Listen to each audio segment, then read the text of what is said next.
2 of 3. Okay. All right, there we go. Wow. This is it. Dixie versus Have There Been. How many? Over the weekend, MrBeast did what he does best, and that's have a competition with tons of influencers on his channel for charity.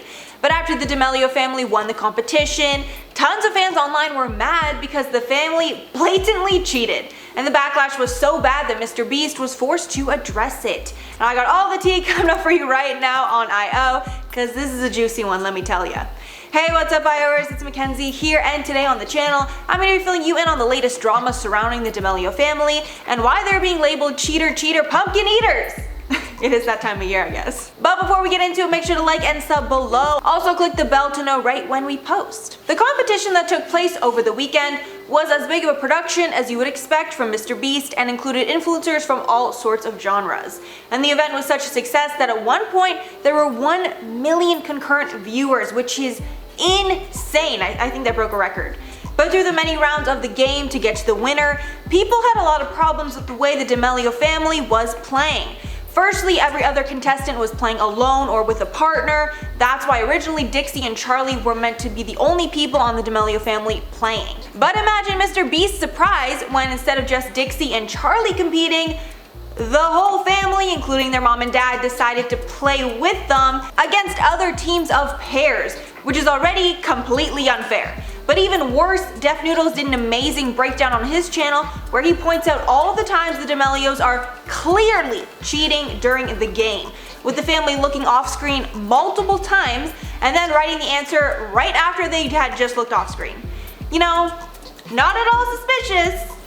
As well, both of the parents had phones during the competition, which is so not allowed. And there was even a point where the mom goes behind the girls and uses her phone, presumably to get the answer. I'll let you decide why a person would hide that they're using a phone during a trivia game. You know, I can't think of any reason. And during the event, the chat was blowing up, calling out the family for cheating and for having way more players than allowed. It got so bad that for the final battle between the family and ZHC, MrBeast told the Amelios to pick one person to play against him to make it fair. They chose Dixie and she ended up winning the whole thing. But when the family was getting off the couch to put the focus on Dixie, multiple phones came out of the couch with the family, and a guy with a tattooed arm even grabbed one of the phones, making it incredibly clear that other people were there with them, most likely feeding them the answers off screen. After the win was a clear upset amongst fans, MrBeast addressed it on his Twitter, saying, quote, "I see some people mad that I let multiple people compete on a single team in the trivia tournament. Honestly, the tournament was just for fun and to bring the community together, and I'd appreciate if you were to get mad at anyone, get mad at me. It was my decision, lol." Then adding in another tweet that'll keep the team sizes the same for the next time. But a lot of people were still not happy with that, and a lot of fans are demanding for the money to be taken away from the Amelio family and potentially given back to ZHC. This one's hard for me because based off what I've seen, it's so clear that they cheated. Like, it's not even a doubt. Like, they cheated, and they were definitely given the answers off screen or Googled or some combination of that. However, I don't think that the family actually is keeping the money. I guess it's going to their fans or some sort of other charity. So as long as that's the case, I guess I'm okay with it because they're not directly winning, it's going to other people. But also, like, who cheats in a charity game? Like, what? Like, who cheats at all? But in a charity game? Like, why? Especially when this family is one of the richest and most famous in the game right now. Like, share the spotlight with someone else? But anyways, those are my thoughts. Let me know what you're thinking about it down below. But before I head out, I'm gonna shout out some comments from my video on worst beauty gurus canceled in 2020. So Samuela said, honestly, the Jenny Rees one is just stupid. Not everyone has to speak out on BLM. I'm not trying to be mean, I'm black and I support BLM publicly, but still not everyone has to. Yeah, I saw a lot of that in the comments, and you know what? That is a very fair point. Like, it is her platform. She can use it for what she wants to, and if she doesn't use it for certain things, I guess that gives you a hint of what she's thinking, but not all the time, right? It's very true. Then Android said, not the biggest fan of Mikey, but I feel bad for her because she vented to a close friend, and I guess you can't have loyal friends in 2020. They spread all your dirty laundry out for everyone to see when it's convenient for them.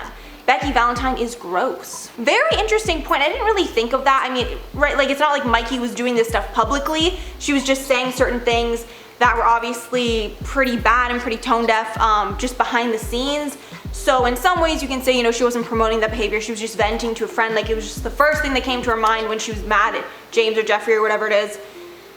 Yeah, it's valid, really, like they were really good friends, and then to turn on her like this, I think it definitely is a little shady. I mean, to all of a sudden come out with these receipts on her, but I mean, that is the beauty world. Then Tabitha said, beauty gurus are brutal. They really don't understand the whole beauty comes from inside, do they?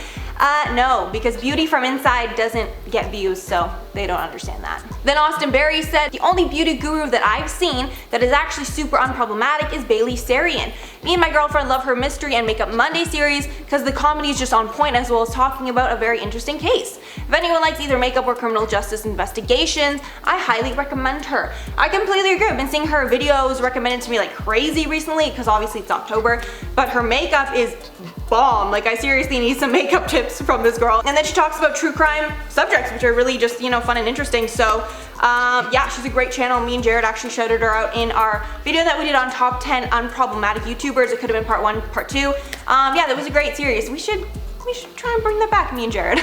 Keep you guys updated on that. Alright guys, that is all for the video today. Thanks so much for sticking around if you made it all the way here. Again, like and sub below if you want to see more of us. And if you want to see more of the team, you can follow us on our socials. Thanks again guys, and I'll catch you in the next one.